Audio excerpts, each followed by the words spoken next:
নগদ $1000। আর যদি তুমি কোনো কারণে এত টাকা হঠাৎ পেয়ে যাও কোনো বাধা ছাড়াই, তাহলে তুমি কিভাবে খরচা করবে? এগুলো ডিসপ্লে করে রাখা হয়েছে যাতে আমাদের প্রয়োজনীয় পোশাক আমরা এখান থেকেই পছন্দ করতে পারি।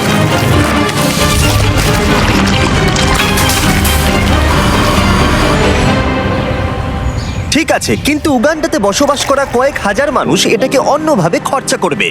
এখানে বসবাসকারী বেশিরভাগ মানুষের দৈনিক রোজগার $1 থেকে $2, যার মানে হলো শিক্ষা পাওয়ার জন্য, ব্যবসা শুরু করার জন্য, পর্যাপ্ত স্বাস্থ্য সেবা পাওয়ার জন্য, এমনকি বিদ্যুৎ পাওয়ার জন্য এটা একেবারেই যথেষ্ট নয়। কিন্তু আমি মনে করি এর সমাধান খুবই সহজ, এই টাকা দিলেই সমাধান হয়ে যাবে। কিন্তু এটাও ঠিক, এমন লোকদের এতগুলো টাকা একসাথে দেওয়া ঝুঁকিপূর্ণ হয়ে যাবে যারা এতগুলো টাকা এর আগে কখনো একসাথে পায়নি। তাই যখন একটা অর্গানাইজেশন এই কাজে আমাদেরকে সাহায্য করবার জন্য এগিয়ে এলো, তখন আমরা জানতাম আমাদের আরো জানবার জন্য সেখানে যেতে হবে। উগান্ডা একটি সুন্দর দেশ এবং এখানে কিছু অবিশ্বাস্য লোক থাকে, কিন্তু যখন আমি প্রথম এই প্রোগ্রামটি সম্পর্কে গিভ ডাইরেক্টলির সাথে যোগাযোগ করি, তখন আমার প্রাথমিক প্রতিক্রিয়া এটাই ছিল যে এটা একটা ভয়ানক ধারণা। আমি ভেবেছিলাম যে চরম দারিদ্র্যের মধ্যে থাকা মানুষগুলোকে যদি 1 বছরের পুরো আয় সরাসরি তাদের হাতে তুলে দেওয়া হয়, তাহলে বোধহয় দুর্যোগের মধ্যে সেটা সঠিক হবে না। গিভ ডিরেক্টলি একটা সিলেকশন প্রসেসের মধ্য দিয়ে অর্থনৈতিকভাবে সবথেকে পিছিয়ে পড়া গ্রামগুলোকে বেছে নেবে আর প্রত্যেকটা ফ্যামিলিকে সাইন আপ করাবে। তারপর তাদেরকে একটা করে মোবাইল ফোন দেওয়া হবে আর তারা একটা ইউনিক পিন নাম্বার পাবে। টাকাটা তাদের সিম কার্ডে ডাইরেক্ট ঢুকবে যাতে তারা সরাসরি লেনদেন করতে পারে, অথবা তারা পিন কোড ব্যবহার করে কাছাকাছি আউটলেটে গিয়ে মোবাইল মানি এজেন্টের কাছ থেকে ক্যাশ উইথড্র করতে পারে। এই সমস্ত পিছিয়ে পড়া সম্প্রদায়ের মানুষদের সীমিত কাজের সুযোগ তাদের পরিবারের ভরণ পোষণ অত্যন্ত কঠিন করে তুলেছে। তাদের মধ্যেই একজন হলো পল। আমার স্ত্রী আর 2 সন্তান আছে।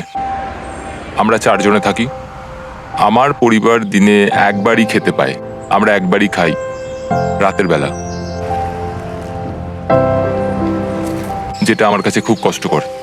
যদি পলের একটু বেশি অর্থ থাকতো তাহলে সে সেটাকে শুধুমাত্র ব্যবসাতেই বিনিয়োগ করতো না, বরং তার সন্তানরা এর পাশাপাশি ভালো শিক্ষার সুযোগও পেত। আমার এখন জীবনের লক্ষ্য হলো সিনিয়র ফরেস্ট সার্টিফিকেট পাওয়া। হয়তো তারপর আমার জীবনের কোনো একটা উন্নতি ঘটবে কোনোভাবে। চরম দারিদ্র্যের মধ্যে বসবাসকারী লোকেরা খুবই সীমিত। তাদের বেশিরভাগ দিন অতিবাহিত হয় ছোটখাটো কাজে এবং তারা নিজেরা এই দারিদ্র্যের চক্র থেকে বেরিয়ে আসতে পারে এটা তারা ভাবতেই পারে না। 1 বছর আগে এরকমই অবস্থা ছিল টিয়ান এবং লকুরের। তাদের বাচ্চারা স্কুল ছেড়ে দিয়েছিল আর তাদের এলাকায় কাজ খুঁজে পাওয়া অত্যন্ত কঠিন ছিল। কিন্তু গিভ ডিরেক্টরির কাছ থেকে ডোনেশন পাবার পর তাদের জীবন একেবারেই বদলে যায়। তারা সেই ডোনেশন ব্যবহার করে জমি কেনে এবং নিজেরাই সেই জমিতে চাষ করতে শুরু করেছে।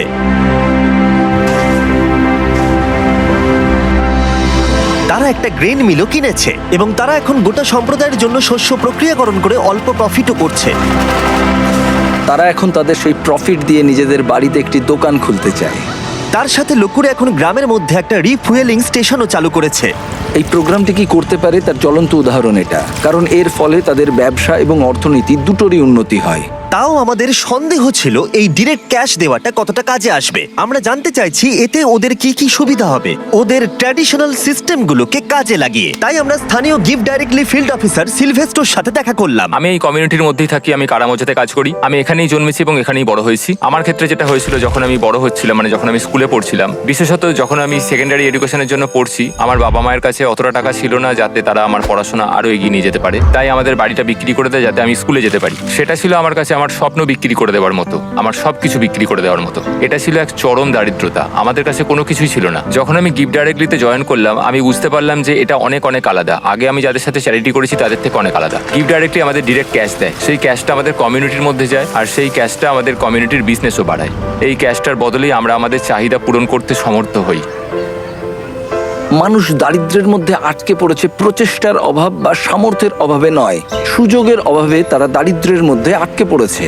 তাদের মধ্যেই একজন হলো জোসেফ, যিনি গ্রামের প্রধান। কেউ কেউ অনেক দূরের জমির মালিক, তাই আপনার যেটা সব থেকে বেশি দরকার সেটা হলো টাকা, যাতে আপনি কাছাকাছির মধ্যে জমি কিনতে পারেন। আমরা এই ঘাসের বাড়ি তৈরি করি আর উই পোকা এই ঘাসগুলো খুব দ্রুত খেয়ে নেয়, তাই খুব বেশি দিন এই বাড়িগুলো থাকে না। আমরা পরের বছর আবার এগুলো তৈরি করি, ধ্বংস করি, আবার তৈরি করি, এভাবেই চলতে থাকে। কিন্তু এই গ্রামে বাড়ির সমস্যাই একমাত্র প্রধান সমস্যা নয়। ক্ষুধা, দারিদ্রতা এবং শিক্ষার অভাব এই সমস্ত সম্প্রদায়ের মানুষদের অন্যতম প্রধান সমস্যা।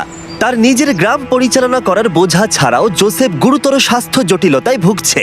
কয়েক বছর আগে তার স্ট্রোক হয়েছিল, যেটা তাকে দুর্বল করে দিয়েছে এবং তার কাছে পর্যাপ্ত অর্থ না থাকায় সে প্রয়োজনীয় ওষুধও কিনতে পারছে না। জীবনযাপন এখানে সত্যি খুব কঠিন। আমি বাঁচবো কিনা আমি জানি না, আমি সত্যিই জানি না, কারণ আমার যে রোগটা হয়েছে সেটা খুবই কঠিন। আমি সত্যিই জানি না। এখানে প্রত্যেকের নিজের নিজের চাহিদা রয়েছে এবং আমরা যেটা বুঝতে পেরেছি সেটা হলো এই মানুষগুলোকে একটা ভালো ভবিষ্যৎ দিতে গেলে তাদের নিজেদের এবং তাদের পরিবারের জন্য সিদ্ধান্ত নেওয়ার ক্ষমতা দিতে হবে। তাই আমরা ঠিক করেছি গিফট ডিরেক্টলির সাথে যুক্ত হয়ে এই গ্রাম এবং আশেপাশের 300টি পরিবারকে অর্থ অনুদান করে সাহায্য করব তাদের উজ্জ্বল ভবিষ্যতের জন্য। তাই যখন গিফট ডিরেক্টলি টিম গ্রামগুলোর চূড়ান্ত তালিকা প্রকাশ করছিল, যেটা করতে সারাদিন সময় লাগবে, তখন ড্যান এবং ড্যারেন গ্রামটা ঘুরে দেখলো, যেখানে তারা ছুরি ধার দেওয়ার যন্ত্র দেখতে পেল। তোমার কি মনে হয় এটা আমরা আরো ভালো করতে পারবো? হ্যাঁ, আমার মনে হচ্ছে আমরা ভালো করব। এই তো, তুমি পারবেই। এই তো এইভাবে। হ্যাঁ,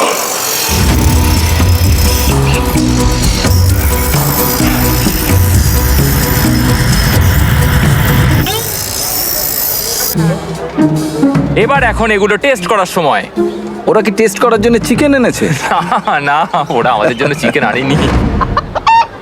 আমাদের পেছনে এখন অনেক লোক দাঁড়িয়ে আছে আর ওরা দেখবে যে সব থেকে ভালো কে ছুরি ধার দিয়েছে। যদি তোমরা ফুটেজটাকে রোল ব্যাক করে দেখো তাহলে দেখতে পাবে ড্যারেনকে একজন অ্যাসিস্ট করছে ছুরিটা ধার দেওয়ার জন্য, আর আমি পুরোটা একা একা করে গেলাম।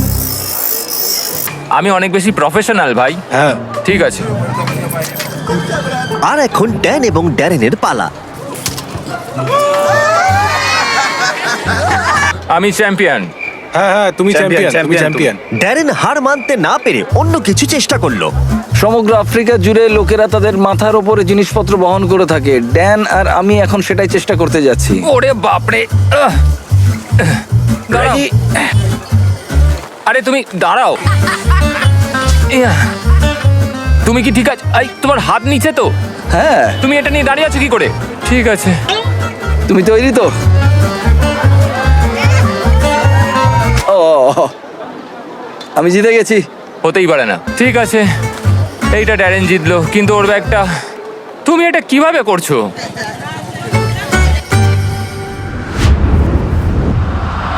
পরের দিন সকাল ছিল ডিস্ট্রিবিউশনের সকাল। এখন সেই মুহূর্তটা এসে গেছে। সমস্ত টাকা 10 মিনিটের মধ্যে ট্রান্সমিটেড হয়ে যাবে। এই মানুষগুলো অবশেষে তাদের দারিদ্র্য থেকে মুক্তি পাওয়ার একটা সুযোগ পাচ্ছে, যা নিয়ে তারা সারা জীবন লড়াই করছিল। কিন্তু গ্রামের মধ্যে জোসেফ ছিল সবচেয়ে বেশি উদ্বিগ্ন, কারণ তিনি জানতেন এই অনুদানটি তার এবং তার পরিবারের জীবন কতটা বদলে দেবে। এটা ছিল সেই মুহূর্ত যার জন্য তারা অপেক্ষা করছিল। তাই গোটা সম্প্রদায় ছিল নার্ভাস এবং এক্সাইটেড।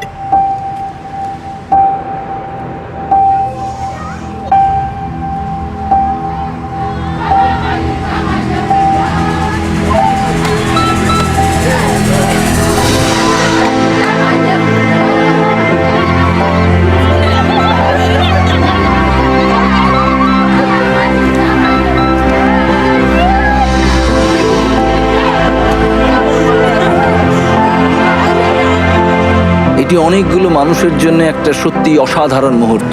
এটা শুধুমাত্র এই মানুষগুলোর জন্য নয়, বরং তাদের সন্তান এবং পরবর্তী প্রজন্মের জন্যও সুযোগ। গিফট ডিরেক্টলির সাথে যুক্ত হয়ে আমরা এই গ্রামের হাজার হাজার মানুষের জীবন পরিবর্তন করতে সক্ষম হয়েছি।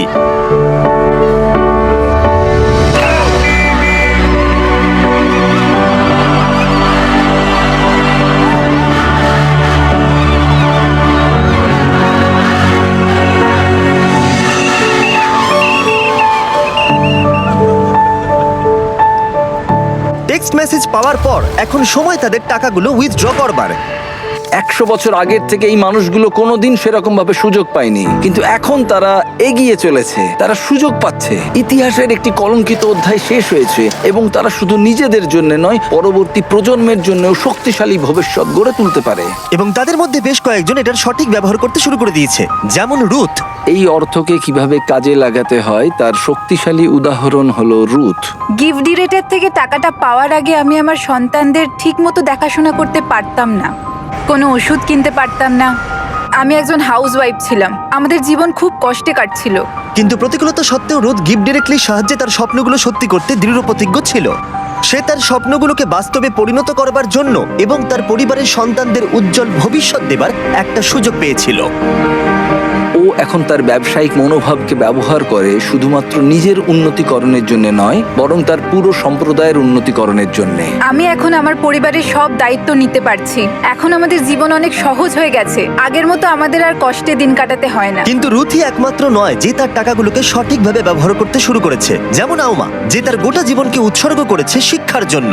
বছরের পর বছর কঠোর পরিশ্রম করে সে তার নিজের জমি কেনবার টাকা অর্জন করতে পেরেছে এবং গিফট ডিরেক্টলির অর্থ অনুদানের সাহায্যে সে তৈরি করেছে ক্লাসরুম, টয়লেট, এমনকি 7 জন টিচারকেও সে হায়ার করেছে। বর্তমানে এই স্কুলে 200 জনেরও বেশি ছাত্রছাত্রী রয়েছে।